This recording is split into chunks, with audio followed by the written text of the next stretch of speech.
जिले में दो संस्थाएं किसानों की आय को बढ़ाने के लिए सहेजना मोरिंगा की खेती को देगी बढ़ावा। जिले में किसानों की आर्थिक स्थिति को मजबूत करने के लिए औषधि खेती को बढ़ावा देने के उद्देश्य से दो प्रमुख संस्थाएं संजीवनी सेवा संस्थान और यथार्थ बोध संस्थान के द्वारा एक अनूठी पहल की जा रही है। इस योजना के तहत में जिले के 2 ब्लॉकों में 135 गांव को चिन्हित कर 10,000 से अधिक किसानों को प्रेरित कर सहजन मोरंगा की खेती का उत्पादन कराया जाएगा।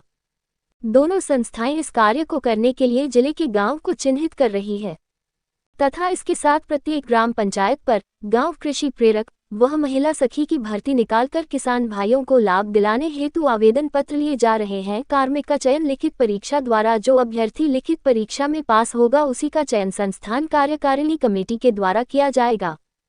संस्थान द्वारा लगाए गए कार्मिक किसान भाइयों को समय समय पर पौधों की देखरेख, फल फूल की जानकारी, किस तरह से फसल लगाई जाएगी, किस तरह से खेत तैयार होगा, वह उत्पादन को किस समय पर लिया जाएगा, सभी की जानकारियां किसान भाइयों को समय समय पर देंगे।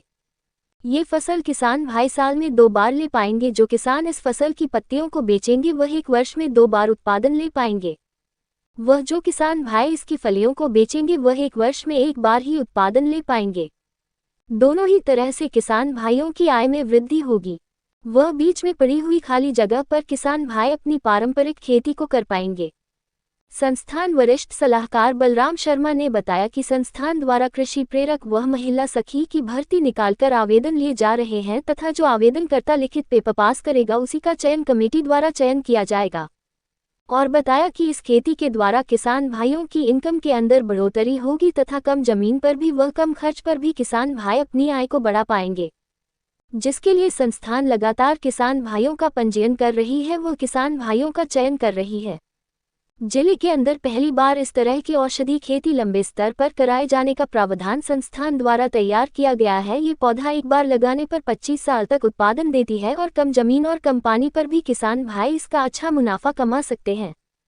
कार्यक्रम समन्वयक अमर सिंह ने बताया कि मालवा और मेवाड़ के कृषि विशेषज्ञ के द्वारा शोध किया गया कि यह फसल वातावरण के अनुकूल है और उत्तम गुणवत्ता की फली का उत्पादन कर पाएगी। अगर जिले के अंदर इस फसल के अच्छे परिणाम मिलते हैं तो जिले के अंदर संस्थान द्वारा इस फसल की आयुर्वेदिक दवाएं बनाकर के देश भर में बेची जाएगी और अधिक उत्पादन होता है तो जिले में उद्योग भी स्थापित किया जाएगा, जिससे युवाओं को रोजगार बढ़ेगा, में किसान की आय में वृद्धि होगी।